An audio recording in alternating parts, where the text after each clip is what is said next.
and welcome back to Booktube with Amy. Today is going to be a slightly different video. So I am doing a wee Q&A to celebrate hitting 400 subscribers and I am so buzzing about it. Thank you so much to everybody who regularly watches my videos.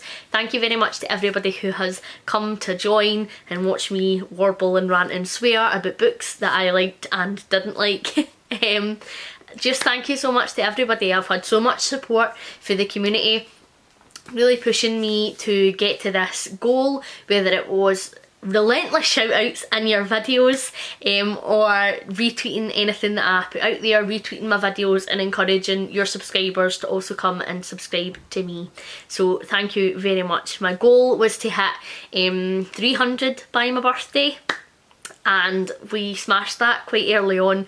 I set myself that goal a good few months before my birthday because I just didn't have a lot of confidence. But then we were really quickly at 300, so I decided to up it to 350 and then we really quickly hit that. So I'm so glad that I managed to hit the 400. That's amazing, and it absolutely blows my mind that there are 400 people who care enough about my gibberish to subscribe to me. So thank you very much. So Liv from Endless Pages asks me what some of the worst books I have ever read are, and I'm not sure if this is like what have you read because of Booktube that you really didn't like or not, or if it's just a general, but I'm going to go with a Booktube because it feels appropriate. And the worst book that I've read because of Booktube is The Story That I by George Basile, and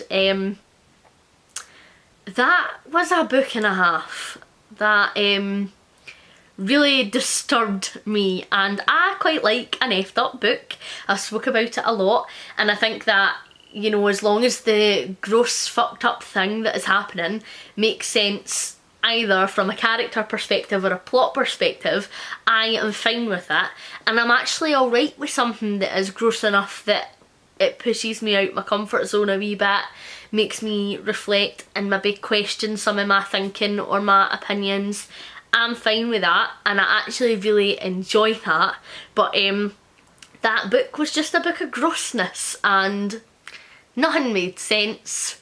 There was far too much piss, and I am not sure that I've eaten a boiled egg since.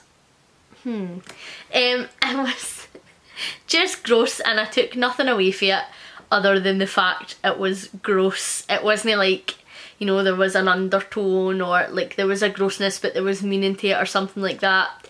It was just rank. So as often as I can, I will remind people never to read that book because it's terrible. And you'll never mentally recover because I haven't. Liv also asks what is a book that has a special meaning for me, and I would need to say The Hobbit. It's just such a comfort read, but also my dad used to read it to me all the time when I was wee and I was really obsessed, and I'm sure I spoke about it on the channel before, but like I was unhealthily obsessed to the point where I also had like the old Hobbit cartoon film and I would just watch it constant. It was like my jam. So The Hobbit just reminds me of my childhood, and I really like the fact that my dad read it to me when I was wee because my dad isn't a big reader. So, you know, the fact that he was often the one who would be tucking me in at night and he would go to the effort to read me a story even though he's not really into books, to encourage him, like, my love for reading, I just think is adorable, so I love that. Rosie from Rosie Cockshaw has asked if there is a particular video that sticks out in my mind that is particularly fun to make. And to be honest with you, anything that includes Simon because he's just a nightmare, and like you can go to do the simplest thing and it just turns into like shenanigans. So like even talking Trollocs, like you've no idea how many times we've had to film certain bits because he just comes away with the most inappropriate stuff, like, or is like that ridiculous while I'm trying to make a serious point that like the footage is unusable because he's just like like, or while I'm talking, like, or Aye, he's a nut job, but anything filming with him is immensely fun. I really had fun doing the book 101s that we did together, where we sort of debate classics, and I've really enjoyed the U-books that we've been reading together as well, and I'm just kicking my camera. So basically anything that involves him is really fun, because I really love the fact that he is as big a reader as I am, and so the fact that like we have that in common, and it's like one of both of our biggest passions and hobbies. It's just really cool, and so any chance to like share that with him is basically great and brilliant and hysterical. There was when Simon was on the channel, a video that he made, and it was a wee series that he did called The Man in the Hat, and he filmed it like a party in the middle of the woods, and I was designated camera woman, and right after we had finished filming it we had to hump all this kit up a really big steep slidey muddy hill, and he fell down that hill about 18 times, and every single time he fell down I just killed myself laughing more and more. No offering to give him a hand, no offering any assistance whatsoever, other than just filming him falling and ending myself in laughter. So that was also immensely fun. Meredith from Reading with Merb asked if I have a favourite animal, and my favourite animal has got to be dogs. All kind of dogs, big dogs, small dogs, fat dogs, skinny dogs, fluffy dogs, not fluffy dogs, friendly dogs, not friendly dogs. Any dog in the world is my favourite animal. I am so obsessed with dogs, and I have been pretty much my entire life. I grew up with dogs, so everybody in my family has pretty much had a dog.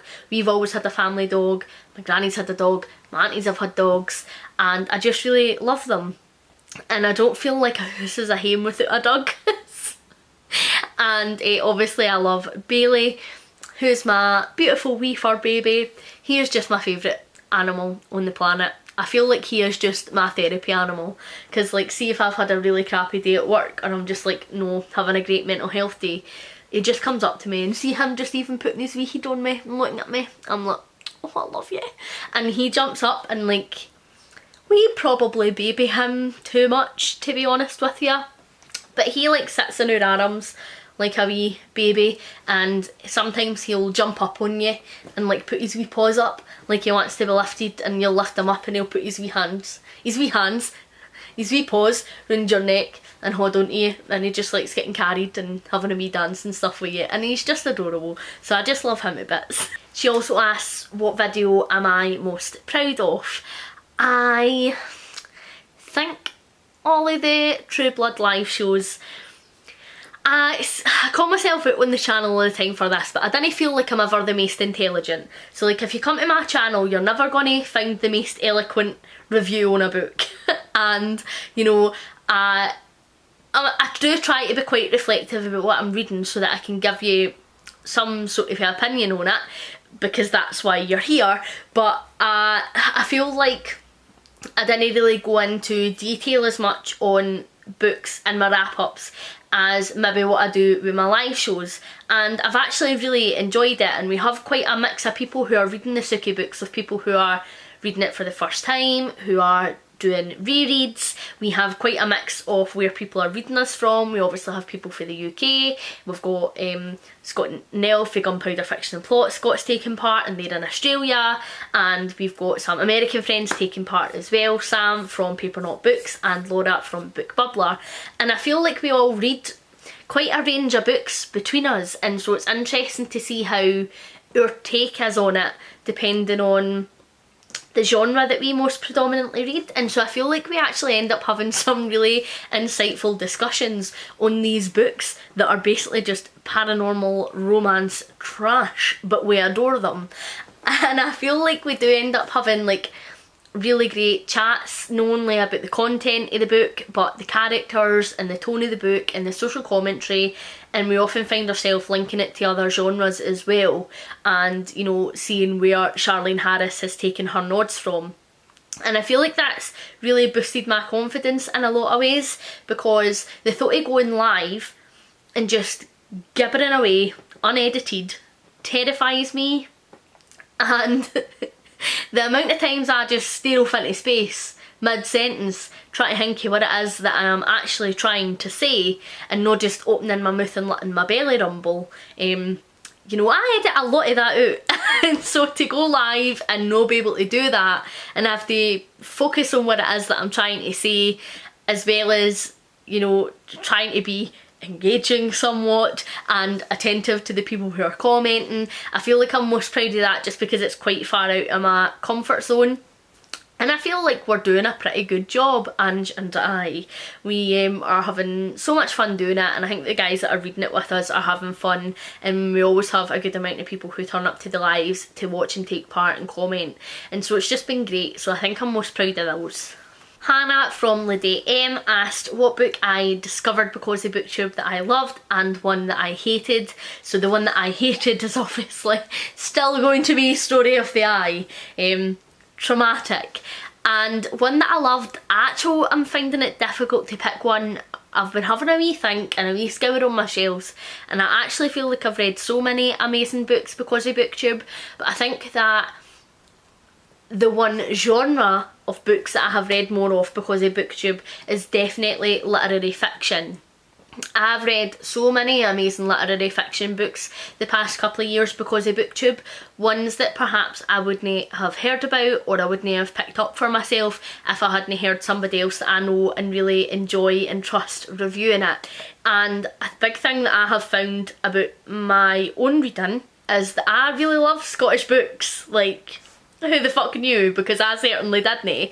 Before I started BookTube, I wouldn't say that I read that many Scottish authors. Like, obviously there's your Irvine Welsh, and I really liked Alan Bissett and Kirsten Innes, and I had a few others on my shelf, Samuel Best, but I wouldn't say that I consumed a huge amount of Scottish literature, and I feel like actually that's one of the things that my channel is probably known for these days, is how much Scottish literature I talk about and I promote on this channel, and I'm really proud of that. And I think that again it probably wouldn't have been the same if it wasn't for BookTube, because there's so many people who are suggesting books to me that I maybe haven't heard of myself, and so many people who are reviewing books that I am connecting with, that I am interested in then reading, and it's just really cool. So I don't think there's one in particular, but definitely literary fiction as a genre is something that I have really delved into quite heavily because of BookTube, whereas before I feel like I was predominantly a fantasy and horror reader, and I actually feel like it's a lot more balanced these days. I feel like I'm reading as much literary fiction as I am fantasy and horror, which isn't something I thought I would ever say about myself.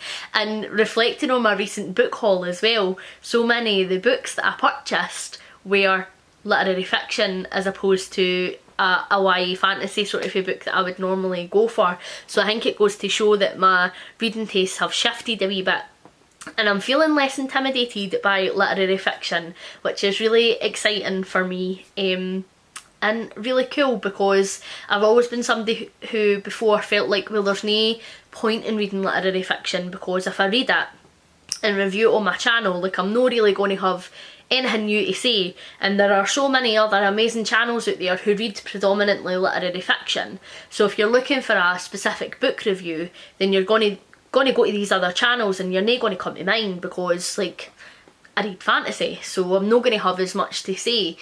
And I've actually came to the conclusion that that is bollocks, and that people like to hear my opinions on the books no matter the genre of books. And I'm connected to so many people who read literary fiction, and I've made so many more connections because of those books as well.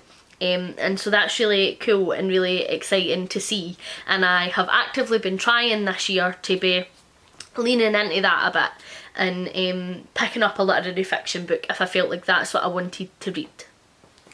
I feel like I haven't answered that question, Hannah, and I've just made it what I wanted to answer. Meredith also asked what is my favourite and least favourite food.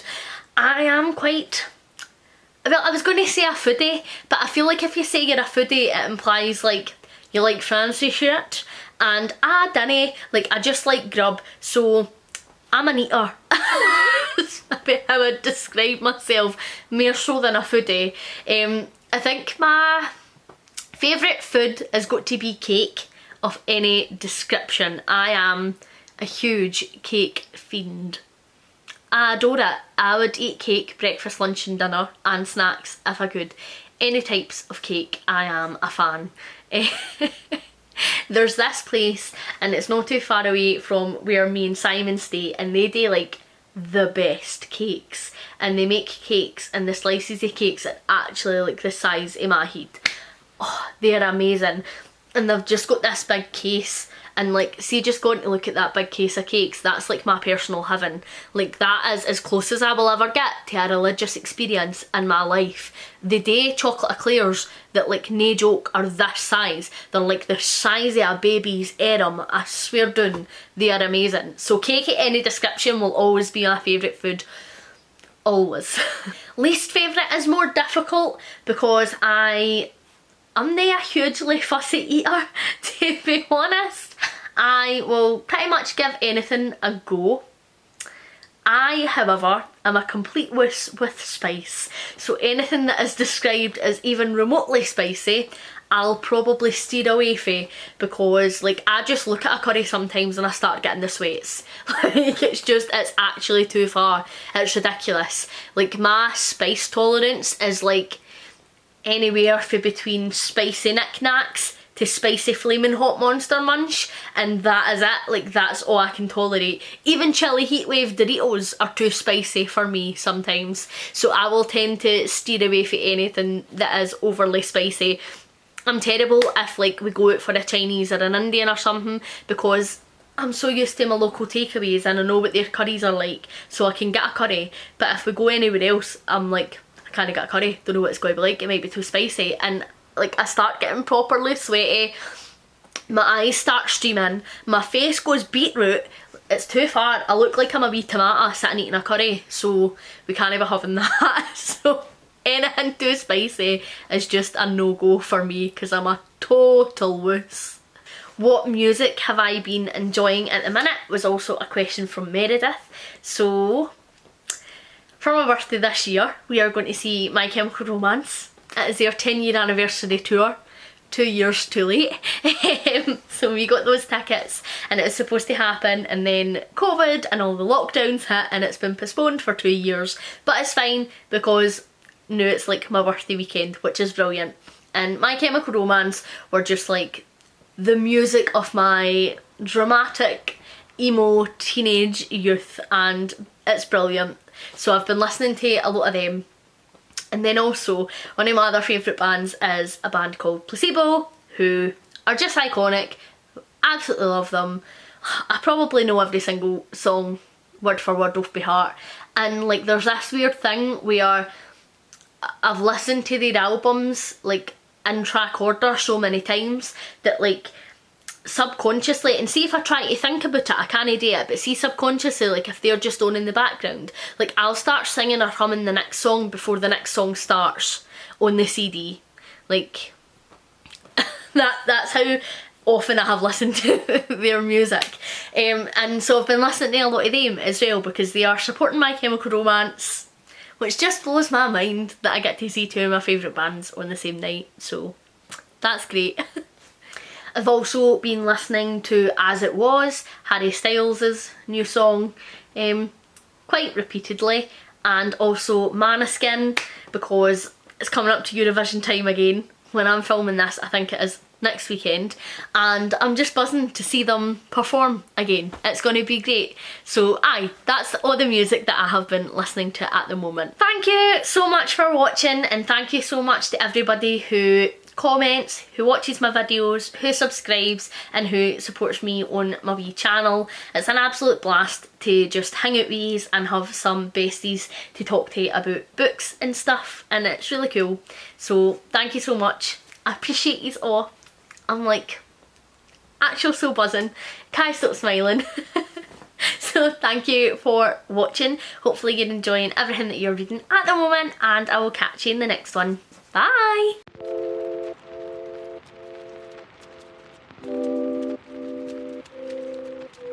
Bye.